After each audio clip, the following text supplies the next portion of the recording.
الحمد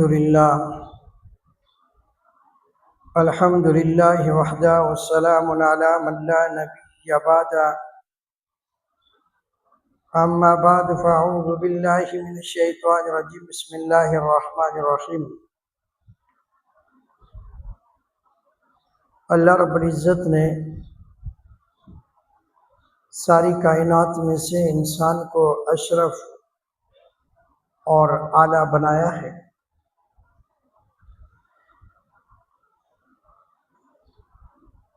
اور ہمارے پیارے محبوب پیغمبر محمد رسول اللہ صلی اللہ علیہ وسلم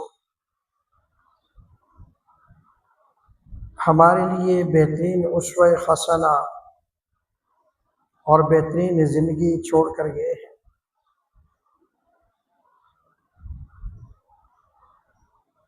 اللہ رب العزت نے صبر کی تلقین کی ہے، وَلَنَبْلُوَنَّكُمْ بِشَيْءٍ مِّنَ الْخَوْفِ وَالْجُوعِ وَنَقْصٍ مِّنَ الْأَمْوَالِ وَالْأَنفُسِ وَالثَّمَرَاتِ وَبَشِّرِ الصَّابِرِينَ۔ یعنی اللہ رب العزت کی بھیجی ہوئی آزمائشوں کو خندہ پیشانی سے قبول کرنا،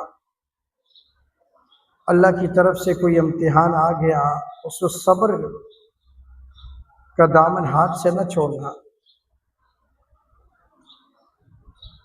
اور صبر کی تلقین کی۔ اور پھر خاص طور پر اللہ رب العزت نے یہ نہیں فرمایا کہ تم صبر کرو گے تمہیں انعام دوں گا، بلکہ فرمایا ان اللہ مع الصابرین، بے شک میں صبر کرنے والوں کے ساتھ ہوں۔ یعنی اللہ رب العزت صبر کرنے والوں کے ساتھ ہے۔ جب خود اللہ ساتھ ہو جائے تو کسی کی کیا ضرورت ہے؟ جس کے بارے میں اللہ کہہ دے کہ میں بندے تیرے ساتھ ہوں، میں تیرا معاون ہوں، میں تیرا